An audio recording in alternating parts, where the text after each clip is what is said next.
जीवन भर सदा लोगों की प्रेम की याद बनी रहेगी और आप लोगों की तरफ कृतज्ञ दिल रखूंगी।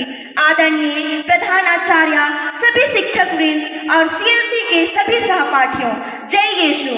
आज मैं आपके सामने माता मेरी बेर्नाडेट प्रसाद की स्फुटना के प्रेरणादायक जीवन पर कुछ शब्द साझा करना चाहती हूँ।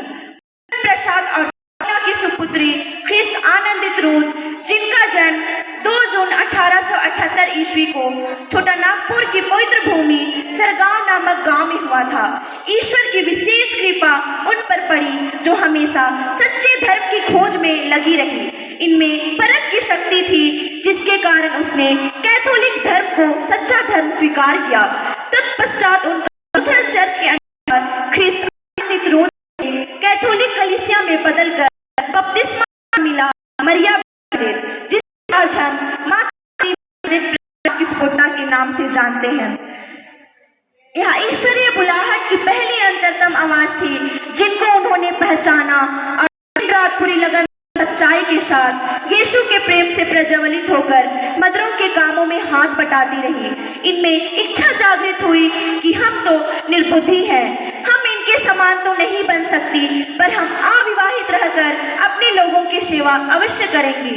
इस प्रकार की भावनाओं को जानकर क्या परिवार, क्या लोग, क्या फादर, यहाँ तक कि बिशप की ओर से चुनौतियां मिली। स्कूल से निकाला जाना, गहनों का प्रलोभन दिया जाना, बाप की डांट सुनना, लोगों की फटकार सुनना, शादी के लिए जोर जबरदस्त किया जाना, धुआंधार और बंद कमरे में बंद कर देना इत्यादि।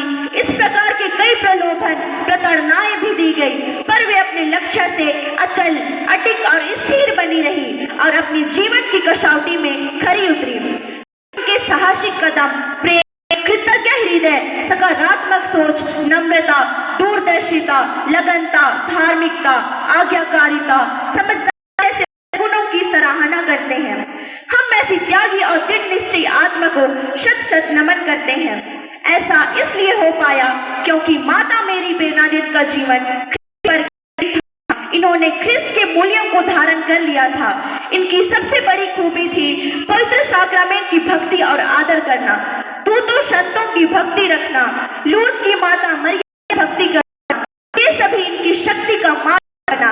यही माता मेरी बेर्नाडेट प्रसाद की स्फुटना अपनी 3 बहनों वेरोनिका और मेरी, चारों ने मिलकर पवित्र आत्मा से प्रेरणा और मार्गदर्शन पाकर संत अन्ना धर्म संघ की स्थापना करती है। मैं बिशप के संदेश के साथ अपना भाषण अंत करना चाहती हूँ। अगर तुम लोगों की भी तेज इच्छा है कॉन्वेंट जीवन जीने की, इसके लिए कम से कम और 8 वर्ष करना पड़ेगा। इतने में यदि तुम लोग अपने को खूब सीधी लड़कियां तथा इस महात्मिक पवित्र दशा में अपने को विश्वास योग्य ठहरे, तो मैं इस विषय में और सोच विचार करूंगा। तुम लोग मदरों के साथ स्कूल में जाकर उनके सभी कामों में मदद दिया करना। धन्यवाद।